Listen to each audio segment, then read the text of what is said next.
아름다운 5월 첫째 주일, 여러분 앞에 하나님의 말씀을 전하게 되어서 너무나 감사하고 또 반갑습니다. 얼마나 이 시간을 기다리고 또 기도했는지 모릅니다. 제가 열림교회 담임 목사로 청빙받은 것은 전적으로 하나님의 은혜인 줄 고백합니다. 결코 쉽지 않은 어려운 여러 가지 순간들이 있었지만 하나님께서 지금 이 자리에 세워주신 그 강권적인 은혜에 순종하며 감사함으로 이 자리에 섰습니다. 하나님께 감사드리고, 더불어 한 번도 설교를 들어보지 않은, 제 얼굴도 모르는 상태에서 저를 청빙해 주시고 담임 목사로 오늘 말씀을 전할 수 있도록 수고하신 우리 당회원 장로님들과 그리고 우리 모든 성도님들께 다시 한번 감사의 인사를 드립니다. 앞으로 우리 열림교회가 하늘의 문을 열어서 은혜로 충만한 교회, 또 이 땅에 많은 이들의 그 땅 같은 마음이 열려서 많은 이들이 구원받고 또 새 힘과 소망을 얻고 돌아가는 그런 영적인 충전소가 되길 원합니다. 우리 교회 오셔서 말씀 나누시고 또 서로 기도 제목도 나누시고 간증으로 충만하시고 서로 더불어서 섬기고 나누는 그런 아름다운 생명동산 열림 공동체가 되길 기도하는 마음으로 오늘 이 자리에 섰습니다. 저는 오늘 요한복음 15장 1절에서 11절 가지고 여러분과 말씀을 전하려고 하는데, 사실 오늘 본문은 지난 주일에 성서 일과 주일 본문이었습니다. 우리 남목사님께서 이제 마지막으로 성서일과 아닌 말씀으로 여러분께 고별 설교를 전하셨는데, 오늘 제가 그 말씀을 이어서 함께 여러분과 나누길 원합니다.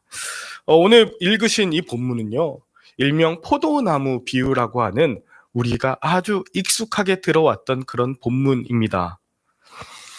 포도나무, 그러고 보니 구약에도 포도나무에 대한 이야기가 참 많이 나오는데요, 특별히 구약에서는 이스라엘을 포도나무에 비유하곤 했습니다. 그래서 시편 80편 8절에 보면 주께서 한 포도나무를 가져다가 민족들을 쫓아내시고 가나안 땅에 심으셨다라고 그렇게 고백해요. 포도나무를 가나안 땅에 심으신 하나님, 그런데 하나님께서 그렇게 심으시고 귀한 열매를 맺길 원하셨지만 예레미야 2장 21절에 보면 내가 너를 순전한 참 종자 곧 귀한 포도나무로 심었거늘 내게 대하여 이방 포도나무에 악한 가지가 되면 어찌 됨이냐. 이방 포도나무처럼 우상을 섬기고 가나안에 동화되어 버린 그런 이스라엘에 대한 안타까움을 하나님께서 말씀하시고, 이사야서 5장 2절에도 땅을 파서 돌을 제하고 극상품 포도나무를 심었도다. 그 중에 망대를 세웠고 그 안에 슬슬도 파고 좋은 포도를 맺길 바랬더니 들포도를 맺었다 하면서, 그렇게 좋은 포도나무 이스라엘을 가나안 땅에 심으셨지만 결국은 좋지 못한 나무, 좋지 못한 포도나무, 즉 실패한 포도나무가 된 그런 이야기들을 우리는 구약에서 끊임없이 찾아볼 수 있습니다. 기도했습니다. 시편 80편 14절에서도 만군의 하나님이여 구하옵나니 돌아오소서, 하늘에서 굽어보시고 이 포도나무를 돌보소서라고 그렇게 이스라엘이 너무너무 어렵습니다, 하나님 회개합니다, 우리를 돌아봐 주십시오라고 했지만 결국은 이스라엘은 성공과 번영, 그 주류 가치를 따라 걷다가 결국은 아수르와 바벨론의 포로로 끌려가고 성전은 파괴되었고 회개에 합당한 열매도 맺지 못한 채 구약이 마무리되었죠. 이렇게 실패한 포도나무, 이것이 이스라엘의 이야기인데요, 어찌 이것이 이스라엘의 이야기이기만 하겠습니까? 저와 여러분들도 실패한 포도나무 같은 인생들 아니십니까? 많은 사람의 기도와 기대를 받고 말씀을 전하고 그리고 열심히 사역을 한다고 했는데 때로 저는 실패한 포도나무처럼 쓰러지고 아픔이 많고 하나님께 정말 영광이 되었나 돌아볼 때 저는 실패한 포도나무임을 고백합니다. 많은 분들의 기대와 기도를 받고 장로로 권사로 임직받으시고 열심히 섬기셨고 또 가장으로 또 여러 가지 기도를 받는 우리 청년들이 열심히 공부를 하고 노력했는데 결과적으로 좋지 못한 포도 열매를 맺거나 실패한 포도나무였던 경험이 얼마나 많으냐 이것이죠. 건강은 약해집니다. 자신감은 사라지죠. 말씀이 들리지 않아서 영적인 흉년을 맞이하기도 하고 도저히 공급받지 못하는 그 말라 비틀어진 포도나무 같으신 분들 혹시 이 자리에 계신다면 오늘 주님이 주시는 오늘 요한복음 15장의 말씀을 여러분의 말씀으로 받으시길 바랍니다. 오늘 본문 1절에 보니까 내가 참 포도나무요 내 아버지는 농부라 말씀하십니다. 구약에선 이스라엘 백성들이 포도나무여서 직접 열매를 맺어야 됐고 좋은 나무가 되어야 했는데 지금 신약에선 예수님이 내가 참 포도나무야, 내가 진짜 포도나무야. 그리고 5절에선 뭐라고 하시냐면 나는 포도나무요 너희는 가지야. 이게 얼마나 놀라운 복음인지 모릅니다.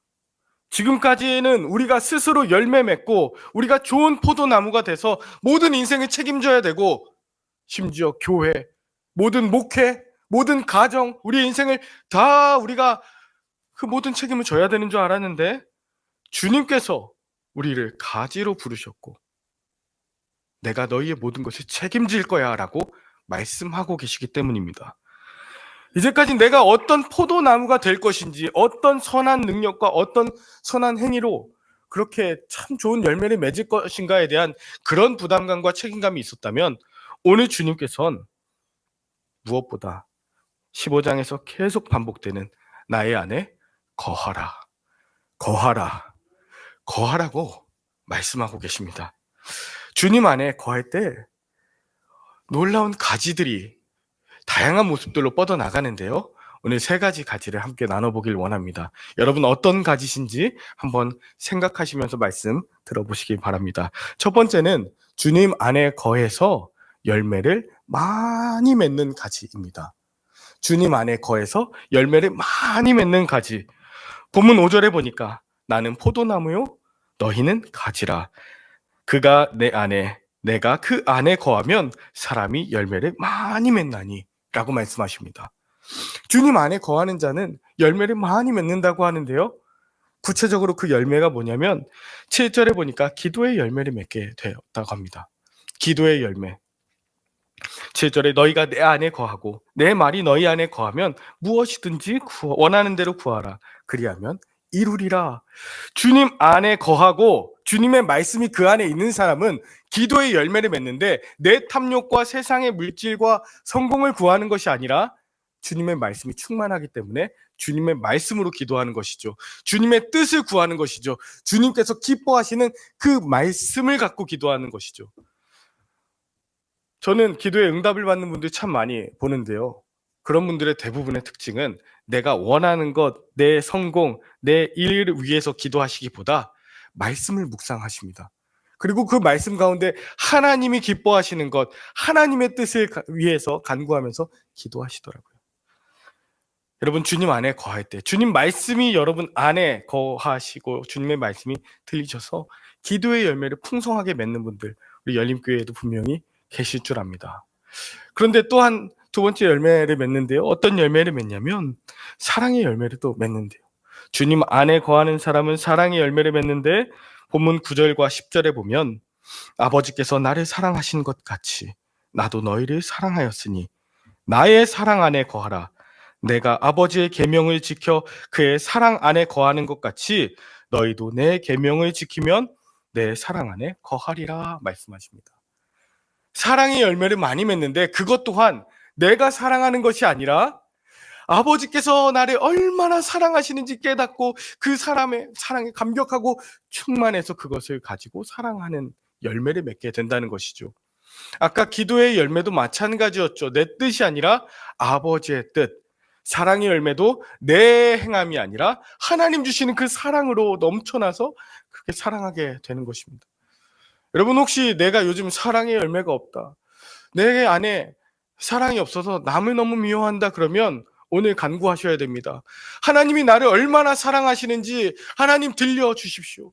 하나님 느끼게 해주십시오. 하나님이 나를 얼마나 귀하게 여기시는지 그것을 깨닫는 오늘 되게 해달라고 그렇게 주님 안에 거하실 때 사랑의 열매를 맺습니다. 기도와 사랑의 열매, 또 하나의 열매를 맺는데 기쁨의 열매를 맺습니다. 11절에 보니까 내가 이것을 너희에게 이름은 내 기쁨이 너희 안에 있어 너희 기쁨을 충만하게 하려 함이라. 11절에서 말씀하시는 기쁨이라고 하는 헬라어 단어는 카라인데, 이거는 그냥 기쁨이라기보다 주님이 함께 계시기 때문에 거기서 파생된 존재 자체로서의 기쁨입니다. 주님이 나와 함께 계셔서 고난도 위기도 시험도 아무것도 두렵지 않고 기쁨이 가득한 상태. 우리 열림교회도 그런 분들이 계시죠. 분명히 기뻐할 수 있는 상황이 아닌데 기쁨으로 가득하신 분들 보면 그 안에 주님이 함께 계셔서 주님이 주신 기쁨으로 함께 충만하신 분들, 여러분들 어떤 열매를 맺고 계십니까? 기도와 사랑과 기쁨의 열매, 그 어떤 열매라도 맺을 수 있는 유일한 비결은 주님 안에 거하는 것입니다. 우리 주님 안에 거하셔서 이런 귀한 열매들 많이 맺으실 수 있기를 간절히 축복합니다. 그런데 두 번째는 주님 안에 거하지 않는 가지가 나와요. 본문 5절 6절에 보니까 나는 포도나무요 너희는 가지라. 그가 내 안에 내가 그 안에 거하면 사람이 열매를 많이 맺나니, 중요합니다. 이제부터 나를 떠나서는 너희가 아무것도 할 수 없습니다. 사람이 내 안에 거하지 아니하면 가지처럼 밖에 버려져 마르나니 사람들이 그것을 모아다가 불에 던져 사르느니라. 즉 주님을 떠난 가지가 있다는 거예요. 내 안에 거하지 아니하면 거하지 않는 가지가 있다는 것입니다. 왜 이 가지는 주님 안에 거하지 않게 되는 것일까요? 쉽게 말씀드리면 스스로 포도나무가 되고 싶어서 주님을 떠나는 것이죠. 내 열매를 맺고 싶어서 주님이 주시는 그런 생명과 평화, 정의의 열매보다 세상이 말하는 성공의 열매, 번영의 열매, 그 대형화와 이런 세속적인 주류 가치를 따르는 그 열매를 위해서 내가 스스로 떠난 가지, 그것이 바로 주님 안에 거하지 않는 두 번째 가지입니다. 내가 원하는 열매, 탐욕의 삶을 살고 싶어서 스스로 실패한 이스라엘처럼 돌아가는 가지. 그런데 이런 가지들은요, 너무나 안타깝게도 주님을 떠나서는 아무 열매도 맺을 수 없을 뿐만 아니라 가지가 그 나무를 떠나서 땅에 박혀 있다 한들 잘 자랄 수 있겠습니까? 어떻게 됐죠? 6절 하반절에 보니까 사람들이 그 변질된 그 가지, 마른 가지를 가져다가 태워버린다고 합니다. 여러분, 우리가 착각하시면 안 되는 것이 열매를 못 맺어? 그러면 아버지께서 갖다가 꺾어서 그걸 불에다가 태우셔라고 착각하시면 안 됩니다. 주님을 떠난 가지가 메말라서 세상 사람들이 야 그것 봐, 쟤 봐 예수쟁이고 그렇게 교회 열심히 다니더니 저것 봐 쟤도 별 볼 일 없어, 그런 세상 사람들이 그걸 가져다가 불에다가 던진다는 것이죠. 여러분, 우리가 주님 안에 거하지 않으면 정말 메말릴 수밖에 없고 온전한 열매를 맺을 수 없는데, 혹시 이 자리에 몸은 계시지만 마음은, 영은, 그 심정은 주님을 떠나서 메마른 가지 안 계십니까?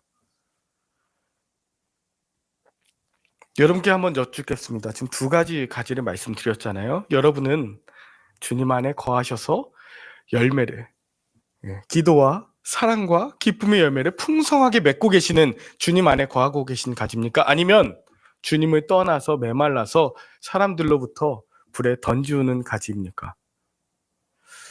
잘 모르겠어요. 왜냐하면 내 삶에 아직 열매가 없는 것 같거든요. 풍성하지 않은 것 같거든요.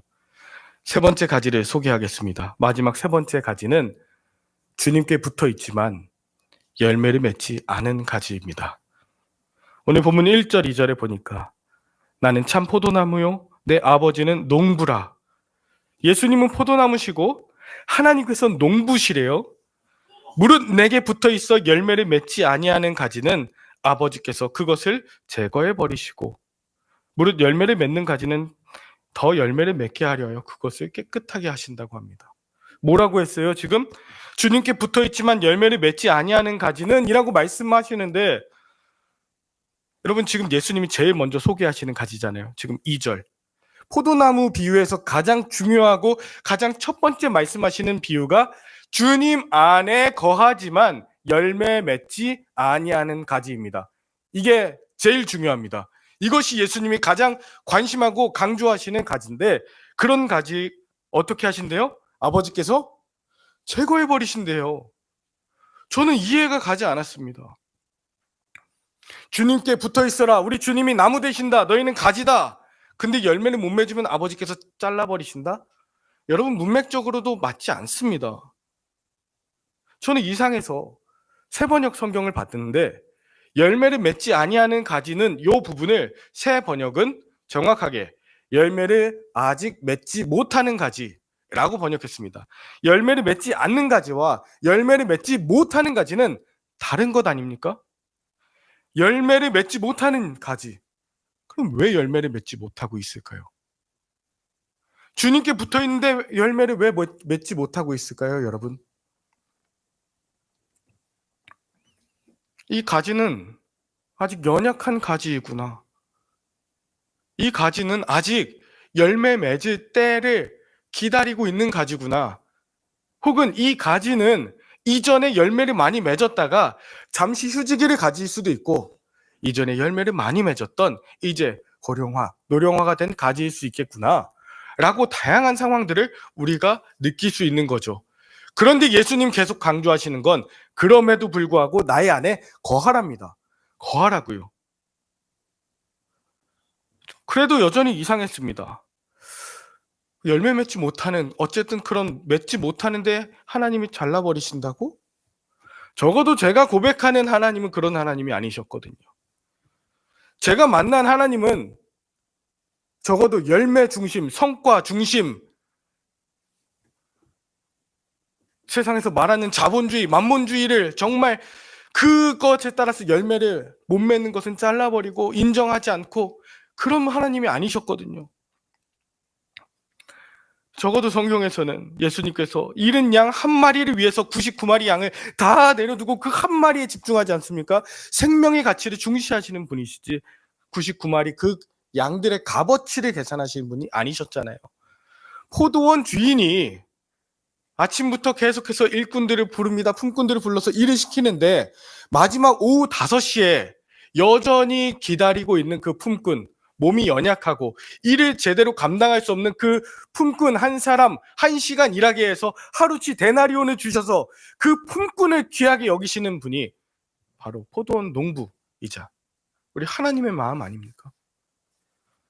그렇다면 오늘 이 예수님이 강조하시는 세 번째, 아마 저와 여러분들이 대부분 이 세 번째 가지일 텐데, 주님 안에 붙어 있지만, 거하고 있지만 열매 맺지 못하고 있는 가지를 제거해 버리신다. 이 제거해 버리신다고 하는 단어를 찾아보았습니다. 이건 헬라어 단어 아이레이라고 하는데 원형은 아이로입니다. 아이로가 어떻게 쓰여졌는지 보니 이 단어는 성경에서 결코 잘라버리다, 제거해버리다, 갖다 버리다라고 해석된 적이 한 번도 없어요. 이 본래의 뜻은 뭐냐면요, to raise, take up, lift예요. 다시요, 제거해버리시다고 하는 단어는 아이로인데요, 아이로는 들어 올려주다, 원대 복귀시켜주다, 어깨에 들쳐 메어주다, 이런 뜻입니다. 제가 마태복음에서만 몇 구절 찾아드릴게요. 이 아이로가 어떻게 쓰였나? 마태복음 4장 6절에 사단이 예수님께 찾아와서 시험하죠. 뛰어내려 기록되었을 때 그가 너를 위하여 그의 사자들을 명하시리니 그들이 손으로 너를 받들어 발이 돌에 부딪히지 않게 할 거야. 할 때 그 받들어가 아이로입니다. 마태복음 9장 6절에 중풍병자에게 말씀하시되 일어나 내 침상을 가지고 할 때 그 가지고는 들고입니다. 들고 아이로입니다. 마태복음 9장 16절에 생배 조각을 낡은 옷에 붙이는 자가 없나니 이는 기운 것이 그 옷을 당기어 헤어짐이 없게 한다. 당겨서 원대 복귀시켜주는 것이 아이로입니다. 마태복음 11장 29절 나는 마음이 온유하고 겸손하니 나의 멍에를 메고 메고가 아이로입니다. 마지막 마태복음 16장 24절 예수께서 제자들에게 이르시되 누구든지 나를 따라오려거든 자기를 부인하고 자기 십자가를 지고 나를 따르다. 지고 할 때 지고가 아이로입니다. 자, 아이로가 뭐라고요? 제거해버리시던가 아니고 들어 올려주고 원대 복귀시켜주고 바닥에 있는 것을 높여주고 높이 세워준다는 뜻입니다. 멍에를 매는 것처럼 서로 들쳐매어주다. 그래서 오늘 본문 2절은 이렇게 다시 재번역되어야 합니다. 무릇 내게 붙어 있지만 열매를 맺지 못하는 가지는 그것을 들어 올려 회복시켜 주실 것이니 나의 안에 거하라. 아버지 농부께서 그 연약한 가지 때문에 달려오실 거야. 저는 이것을 어떤 단어로 좀 바꿔서 이해하고 싶냐면요. 아버지께서 끌어안아 주실 거야. 그리고 그렇게 원대 복귀시켜주고 높이 들어 올려주실 때, 붙들어 올려주실 때 너희도 서로 어깨 동무했으면 좋겠어. 빛을 받지 못하고 있던 그 바닥에 떨어져 있는 가지 아버지께서 달려오셔서 올려주실 텐데 그때 서로 높여줬으면 좋겠어. 서로 뜨겁게 안아주었으면 좋겠어. 그게 오늘 예수님께서 저와 여러분들에게 포도나무 공동체로서 부탁하시는 말씀 아닐까 싶어요. 햇빛을 가장 잘 받을 그 필요한 우리 어린이 공동체. 오늘 또 어버이 주일이죠. 연로하신 분들, 교회에 몸이 불편하신 분들, 마음이 상한 분들 아버지께서 들어 올려주실 것입니다. 그리고 우리에게 부탁하시죠. 서로 들어 올려주라고요. 잠시 제 이야기를 좀 드리자면 저는 청년의 때 결혼을 하면 바로 아이가 생기는 줄 알았습니다. 그런데 결혼을 하고 한 달, 두 달, 세 달이 지나도록 아이가 생기지 않았고 결혼을 한 지 1년, 2년, 3년이 지나도록 아이가 생기지 않았습니다. 일반인들도 난임을 많이 경험하시지만 목회자가 난임을 경험한다는 건 또 특별한 경험입니다. 교회에서 가정의 달 5월만 되면 아이들에게 축복 기도를 할 때 저는 자신이 없었습니다. 제게 생명이 없는 것처럼 느껴졌었거든요. 낮은 자존감 때문에 성도님들이 목사님 이것 좀 드셔보세요. 목사님 사모님 이렇게 하면은 아기 낳을 수 있을 것 같아요. 라고 하는 것도 위로가 되기보다는 다 상처가 되었습니다. 낮은 자존감 때문에. 명절에 친척들 만나는 것도 심지어 부모님, 장인 장모님께도 제가 죄인이 된 것처럼 교회에서 예배드리는 때도 사람들이 기도해 주시는 것들도 다 부담으로 여겨졌습니다. 다만 저를 위해서 묵묵하게 계속 기도해 주셨던 분들 계셨어요. 그리고 때에 따라서 그렇게 손을 붙들고 오늘 아이로 시켜주시는 그런 하나님의 마음을 느끼고 그렇게 함께 해주셨던 분들이 계셨습니다. 지금 저희 가정에는 아이가 넷이나 생겼죠. 새 아이는 인공수정에서 하나님이 주신 선물이고 미숙아로 25주 만에 태어나서 700g, 800g짜리 그 인큐베이터에서 4달 넘게 있어서 어디가 어떻게 잘못돼도 이 아이는 둘 중에 하나가 생명만 살아도 괜찮은 아이들입니다라고 그렇게 의사 선생님께서 얘기해 주실 때 하나님 저 아이 중에 하나라도 잘 키워보겠습니다. 지금도 여전히 이제 센터에 다니고 여러 가지 재활 치료를 받는 아이가 있지만 너무 감사했어요. 그리고 하나님께서 이것으로 제 사명이 부족했는지 하나를 더 안겨주셨습니다. 제가 지금 말씀드리려는 건 열매를 말씀드리는 것이 아니라 저를 포기하지 않으시고 붙들어 주시는 또 정말 옆에서 함께 그 어려운 시간을 그리고 지금도 함께 해주시는 많은 분들의 기도 그것이 저에게 있어서 일어날 수 있는 아이로 원동력이 되었다는 것이죠. 그리고 제가 그것을 통해서 느낀 게 있습니다. 교회 안에는 참 떨어져 있는 가지가 많구나. 아직 열매 맺지 못하고 있는 가지가 많구나. 하나님은 열매를 맺길 원하시지만 열매보다 그 가지 자체에 관심하시는 분이구나. 그 가지가 건강하게 행복하게 그 가지 닿을 수 있도록 도와주시는 분.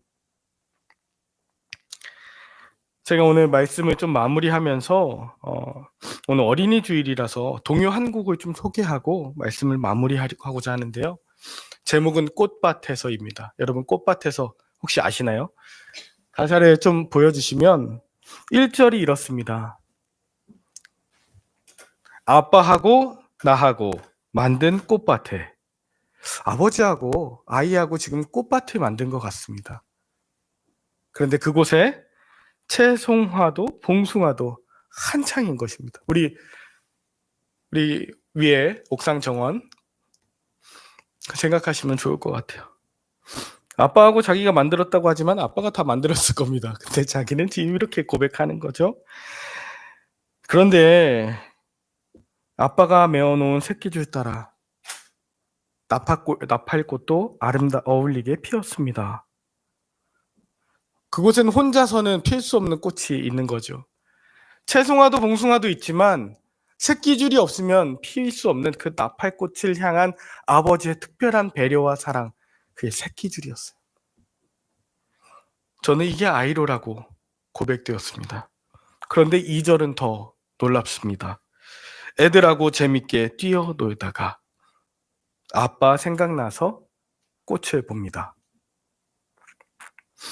갑자기 아빠 생각이 많이 났습니다.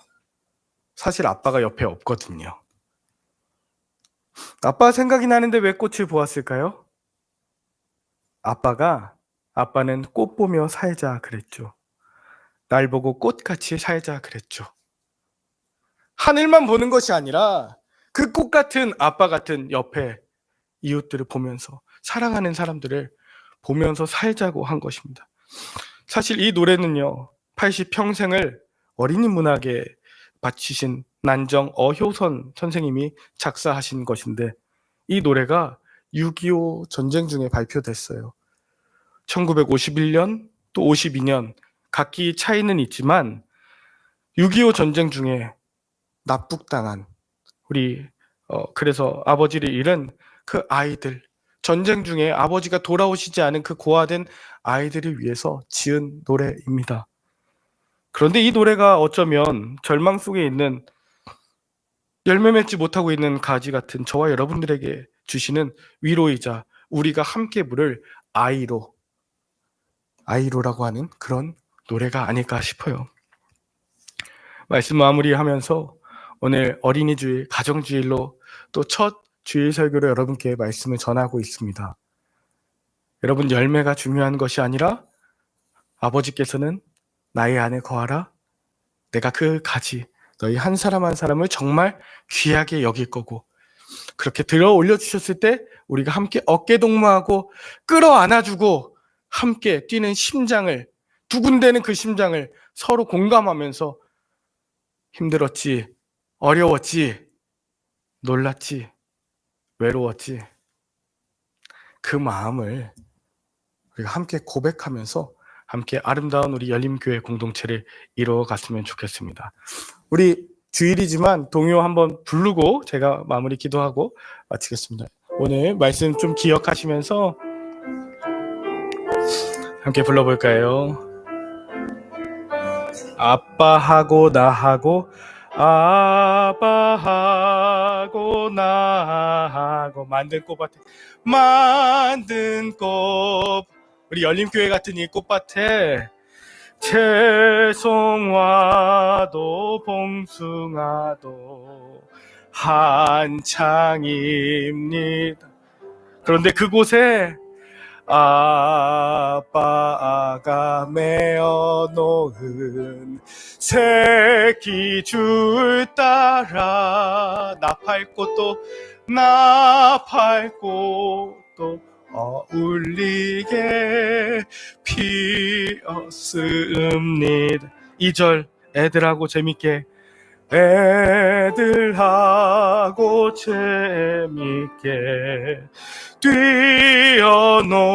뛰어놀다가 아빠 생각나서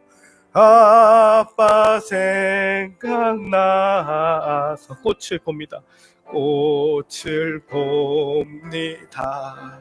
아빠는 아빠는 꽃 보며 살자 그랬죠. 날 보고 꽃같이 살자 그랬죠. 기도하겠습니다. 하나님 아버지, 우리 열림교회가 주님의 말씀으로 한없는 위로, 뜨거운 격려와 놀라운 치유가 일어나는 그런 아이로 공동체 되길 원합니다. 하나님을 우러러보고 또 이웃을 우러러보며 특별히 아버지의 마음을 따라 고백하며 사는, 그래서 어깨동무하고 서로 손을 부여잡고 기도하며 하나님 나라 가는 그날까지 서로를 올려주고 세워주는 복된 교회 되도록 주님 축복하여 주시옵소서. 우리의 손을 붙잡아 주십시오. 우리 옆에 있는 연약한 가지들을 붙들어주는 손 되게 하여 주시옵소서. 언젠가 저 북녘 땅의 청년들과 또 러시아와 우크라이나를 비롯한 이 땅의 수많은 전쟁 중에 있는 가지들과 함께 평화의 손을 잡고 아이로하의 날을 기대하오니 주님 안에 거하며 떠나지 않게 하여 주시옵소서. 우리를 꽃으로 부르신 예수 그리스도의 이름으로 기도 올리옵나이다. 아멘.